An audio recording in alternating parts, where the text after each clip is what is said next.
the man who walked in light. There was once a small town called Kedron, nestled between dusty roads and olive groves. Life there was ordinary. Fishermen cast their nets, mothers stirred their pots, and children played under the sun. Yet something hung in the air, a quiet hunger, a longing for hope. One day, whispers stirred the streets, "He is coming." No one needed to ask who. They had heard of him, the man who opened blind eyes, touched lepers, fed thousands, and lifted the broken from the dust. They called him Yeshua.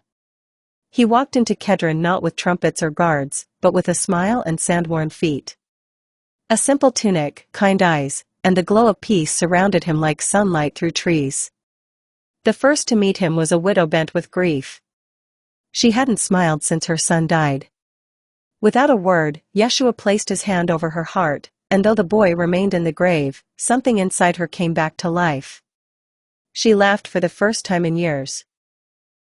Later that day, a group of children approached him cautiously. One had a twisted foot, another had never spoken. Yeshua knelt down, spoke words only they could hear, and one by one, they were whole again. They clung to him, not because he was famous, but because he made them feel seen.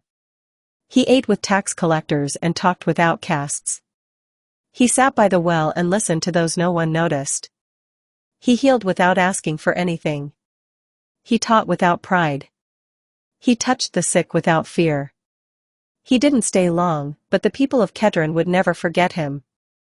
After he left, something lingered, like the fragrance of wildflowers after rain. The town wasn't the same. The widow cared for orphans. The healed boy helped carry heavy baskets. The tax collector returned stolen coins. And the town began to mirror the one who had passed through. Years later, an old man sat at the edge of the town gate, telling a story to anyone who would listen. "He walked here once," the man would say. "He didn't shout, but his presence silenced storms. He didn't boast, but the whole earth couldn't contain his goodness. He walked in light, and he left it with us." Reflection. Jesus didn't just perform miracles, he lived with compassion, always reaching the forgotten, the rejected, the hurting. He went about doing good, and that goodness wasn't just an action, it was who he was. Today, he still walks into hearts, bringing that same light, calling us to go and do likewise. Like, share, follow and comment.